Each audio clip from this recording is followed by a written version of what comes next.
Merci à tous d'être là aujourd'hui pour ce 15 minutes de grâce et de vérité avec le pasteur Mickey Hardy. Je suis sûr que vous allez tous avoir un moment extraordinaire dans la parole du Seigneur.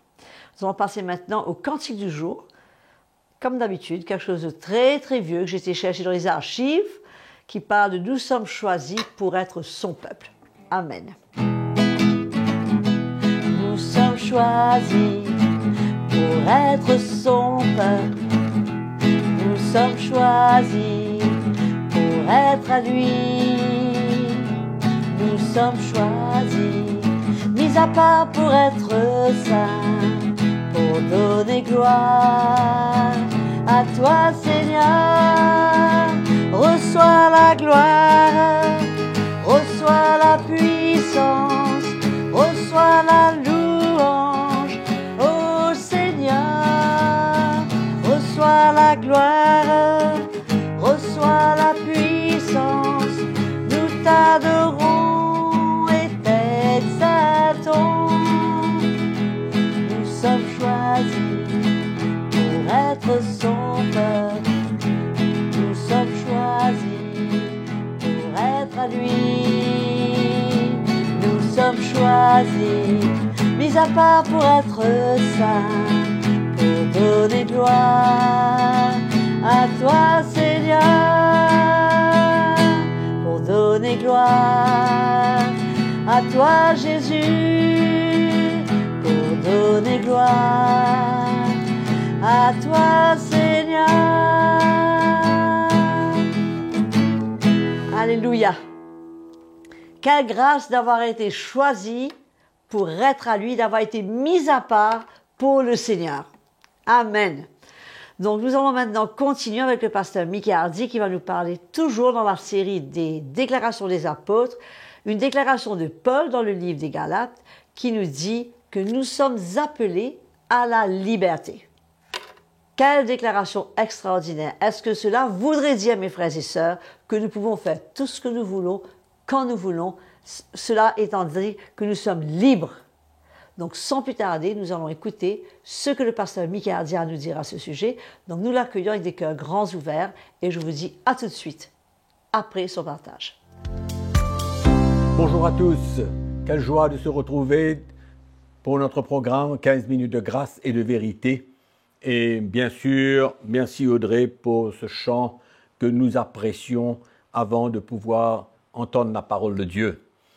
Donc, bienvenue et nous sommes heureux toujours de partager l'Évangile, que chaque jour nous puissions être encouragés, édifiés et confrontés en même temps. Mais la parole de Dieu, elle est faite pour ça. La parole de Dieu nous dit que cette parole, elle est vivante, elle est efficace, elle divise, donc elle nous encourage, elle confronte, elle met les choses à sa juste valeur, car elle est la vérité. Amen. Donc, nous parlons en ce moment des déclarations des apôtres et nous allons ouvrir notre Bible aujourd'hui dans le livre des Galates au chapitre 5. Nous allons lire le verset 1. Nous allons vraiment mettre l'accent aujourd'hui, ce matin, sur la liberté que le Seigneur nous a donnée. Quel cadeau! Quel cadeau qui n'a pas de prix!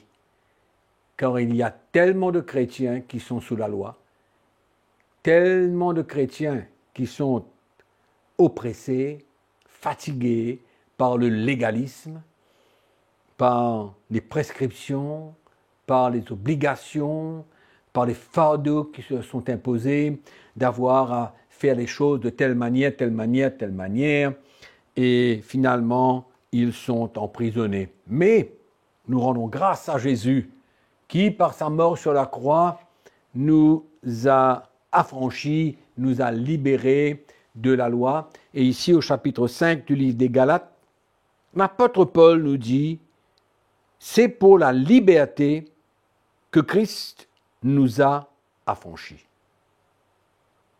Clair. Demeurez donc fermes.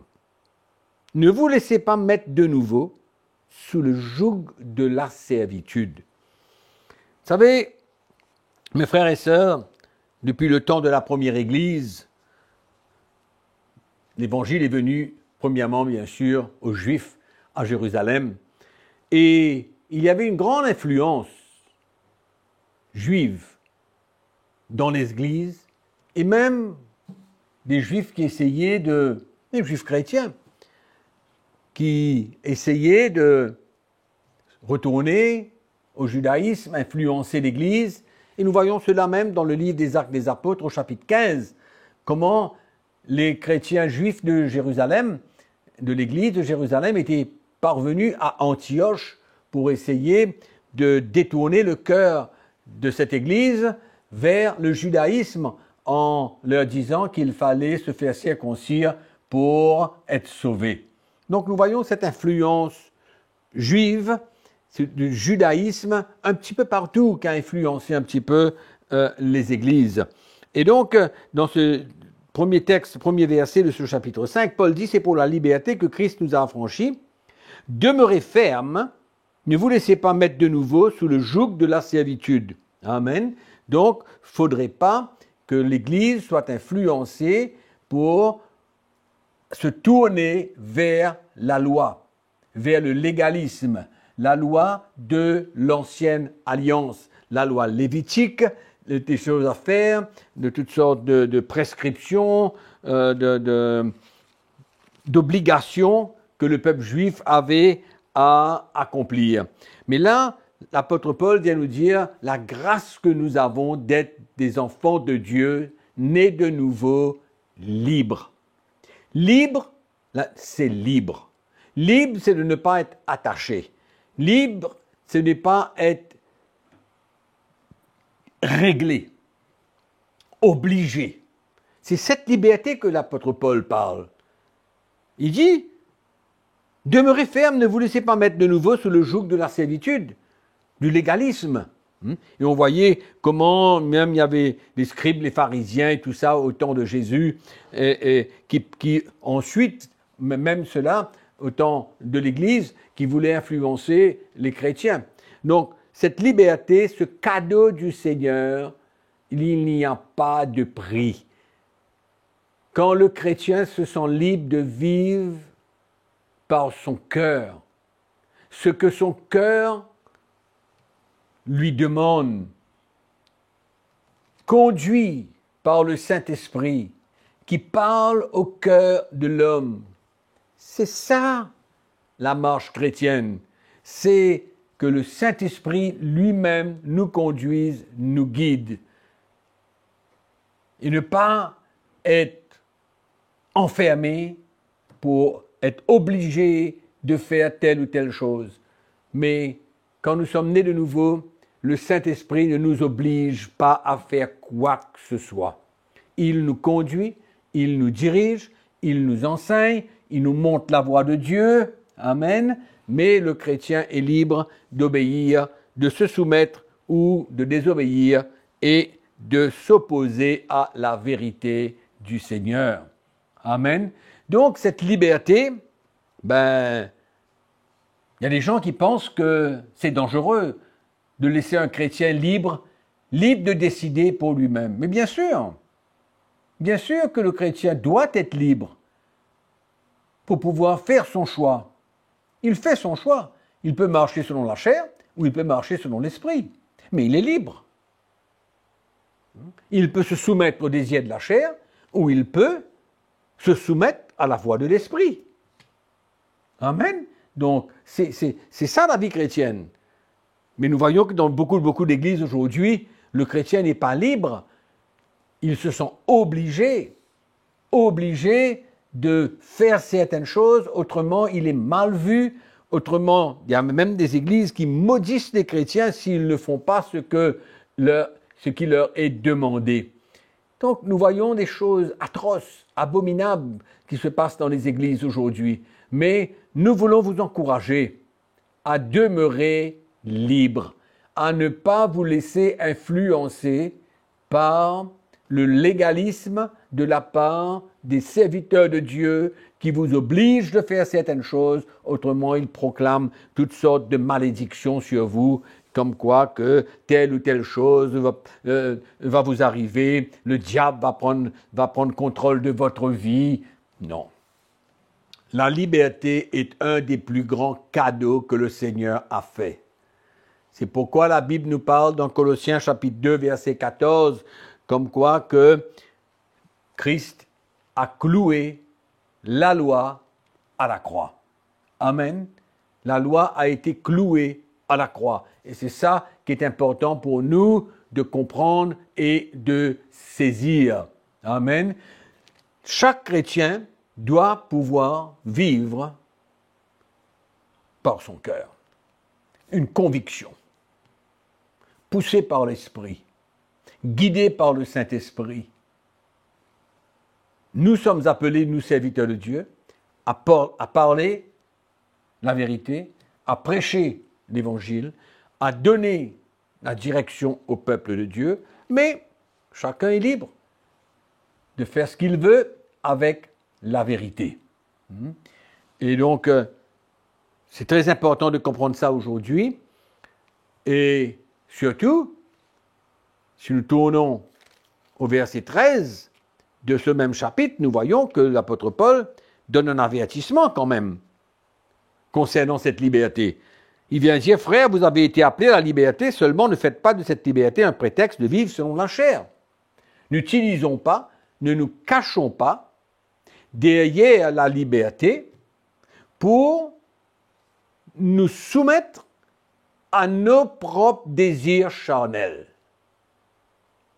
Non, nous sommes appelés à marcher selon l'esprit. Et la Bible nous dit que si nous marchons selon l'esprit, nous n'accomplirons pas les désirs de la chair. Amen. Donc dans cette liberté, nous choisissons de marcher par l'esprit. Nous choisissons de mettre à mort les désirs de la chair. Nous choisissons d'obéir et de nous soumettre à la voix du Saint-Esprit. Donc nous ne marchons pas avec un set de lois dans notre poche, derrière, et à chaque fois que nous vivons une situation et que nous cherchons dedans, qu'est-ce que la loi dit? Non, la parole de Dieu nous parle clairement comme quoi que c'est par l'Esprit que nous pourrons accomplir la justice de la loi dans Romains chapitre 8. Amen.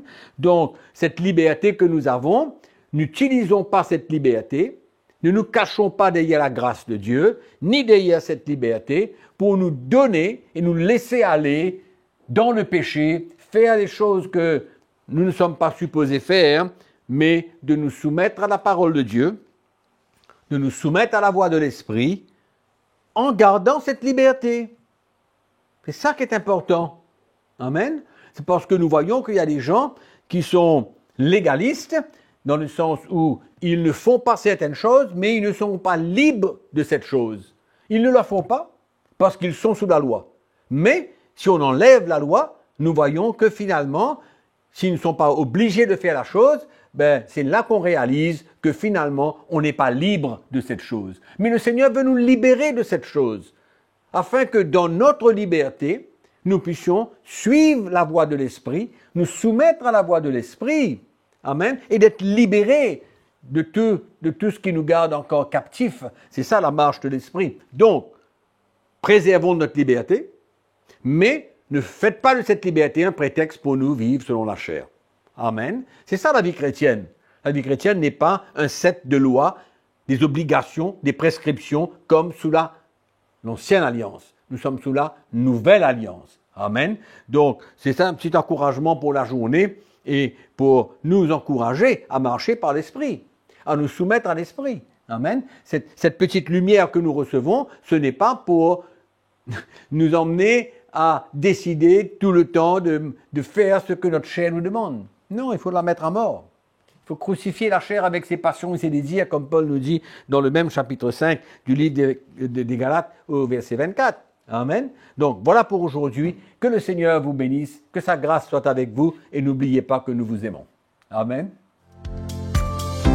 Je suis sûre que vous avez tous été bénis et encouragés. En effet, appeler à marcher dans la liberté n'est certainement pas une licence que l'apôtre Paul nous donne pour marcher dans la chair et faire tout ce que notre chair désire de faire.